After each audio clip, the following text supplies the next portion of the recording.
السلام عليكم ورحمة الله وبركاته.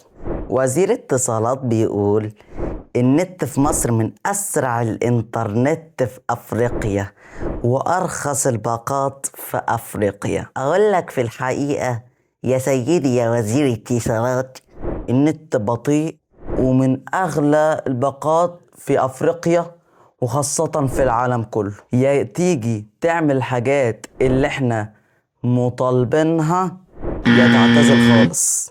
احنا مطالبين بانترنت غير محدود، وده حق من حقوقنا. الانترنت مش رفاهية، الانترنت بنستخدمه في حاجات كتير زي الكورسات والدراسة والشغل والمونتير وخدمات الحكومية وحاجات كتير.